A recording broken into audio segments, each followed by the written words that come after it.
And I have the delight and pleasure of chatting with Dr. Mia Gormandy-Benjamin. Welcome. Good morning. Good morning. Thank you so much for having me. You're most welcome. Would you tell us and tell our audience about yourself? Well, I am currently assistant professor of music at the University of Trinidad and Tobago, where I function within the Steelpan studio because I'm a panist that grew up performing on the Steelpan. And I also teach ethnomusicology courses. Ethnomusicology is my main field of study, and that's actually what I have my doctorate in. And I did research on Steelpan communities in Japan.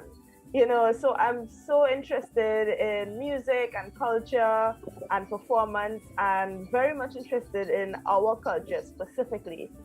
So I mean, for me, my background is mostly that. I also I'm a member of Trinidad All-Star Steel Orchestra, where I have served as their musical director, transcriber, performer, educator. So it's very exciting for me now to be the conductor of a very new and the world's first Orquesta Nacional de Parang de Trinidad and Tobago, which is our very first national Parang Orchestra here in Trinidad and Tobago. Well, as you've introduced it, please tell us about this upcoming event and how you've been involved with it and this premiering of the National Orchestra. Absolutely. So, I mean, in Trinidad, of course, we have Parang music, which is music that takes place during Christmas time. And it's something that a lot of Trinidadians look forward to because, I mean, you can't really have Christmas without, the very classic Parang songs. And in this case, on the event on January 2nd, what is happening is there's going to be a merge between Parang music and orchestral music. So we're pulling the Parang sort of group with an orchestra and putting it together, and we're calling it a Parang Orchestra. As far as we know, this has never been done, and it's very exciting for us to be able to do this.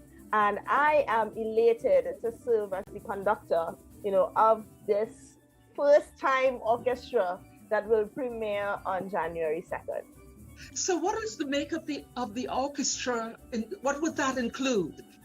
Yeah, so we have, of course, the traditional Parang instruments like the cuatro, the box bass, we have the mandolin, the marracas, the gaita. We have all these very classic Parang instruments merged with instruments of the orchestra, like the violins, the flutes, the bass, and then too we have the Steelpan as well, because we can't have a national Parang orchestra without the pan, of course, being our national instrument.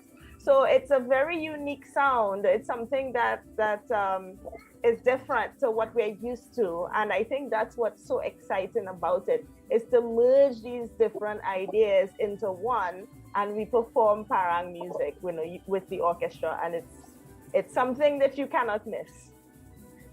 Oh my goodness, would we be hearing the old standards? What all are the compositions of music that we would be hearing? So we're actually performing Parang music, right? With this Parang orchestra. So you'll be hearing the classics like Rio Manzanares, Cantando Gloria. You'd also be hearing Bendita Tu Eres. I mean, there's so many, El Gran Nacimiento. I mean, there's so many of these classics that people are used to hearing, right? But now it's going to be within a full orchestra, which sort of puts this additional energy and power into the music that it's something that is very hard to describe. Actually, you just have to see it and hear it, because it is truly amazing. How was the concept developed? And were you part of the initiators of the concept? Actually, so the National Parang Association of Trinidad and Tobago approached me with the idea already. So I was not a part of the initial concept, and they approached me to be the conductor.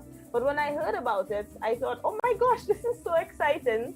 And, you know, thinking about NPATT, National Parang Association, celebrating 50 years, and how this is sort of significant, you know, within the music scene in Trinidad and Tobago, and understanding that sort of importance, you know, when it comes to music and culture and our representation in the world. I just think it was so fascinating, and it was very easy for me to say, yes, of course, I'm happy to be a part of it. You know, so I wasn't part of the initial discussion, but once they brought me on board, I was just so happy and so excited to be part of this sort of new historical orchestra. So, I mean, the extensions of the world that's going to hear this is going to have truly a phenomenal experience. Absolutely. I mean, I agree with that. I think we're in a time now where, you know, our music in Trinidad and Tobago, and when we say our music, it's not just pan, right? Because when we think about our music and a national instrument, we sort of think about Steelpan. Oh, that could just be me because I'm usually in the Steelpan world mostly. But we have so much music and culture and art that is so important to us that I think now is a prime time to let the world know, hey, here's Trinidad and Tobago, and here's what we have to offer. Actually, now within the climate, you know, that we're living in, and all these world issues that we're seeing, and of course we're in a pandemic. So we're hopefully coming out of the pandemic slowly, you know, but I feel as though now is a prime time to say, hey, look at all of these wonderful things that are coming out of Trinidad and Tobago. And it's not just one thing, it's so many different things. I mean, we're seeing soca artists, you know, performing on the world stage. We're seeing panists performing on the world stage. And here's Parang, right? And it's not just Parang. Parang is being performed on the world stage as well. But now it's this new sort of merging of the orchestra, which is this Western sort of type of orchestra, merged with the Parang sort of ensemble, and putting them together. It's just something that's so fantastic that I hope that people can relate to, you know, and hold on to something and say, wow, you know, this is something that's beautifully coming out of Trinidad and Tobago. It is such a compliment to have your presence here and to share the enthusiasm about this production. Of course, it's ONPaTT because of the Spanish name of it. So Orquesta Nacional, right? So that's ON, and then Parang de Trinidad and Tobago. So we have ONPaTT. So it's NPATT is the association, but ONPaTT is the orchestra. Do tell us about what to expect with the upcoming concert, and remind our audience about the time. On January 8th, this will be broadcasted online, right? And then I can provide you with all of the links that you can click on and get more information about the live broadcast that is going to take place on January 8th. Wonderful. Dr. Mia Gormandy-Benjamin, it is a delight to have you here. Thank you for being with us, taking time out of your day. Dr. Mia Gormandy-Benjamin, thank you again.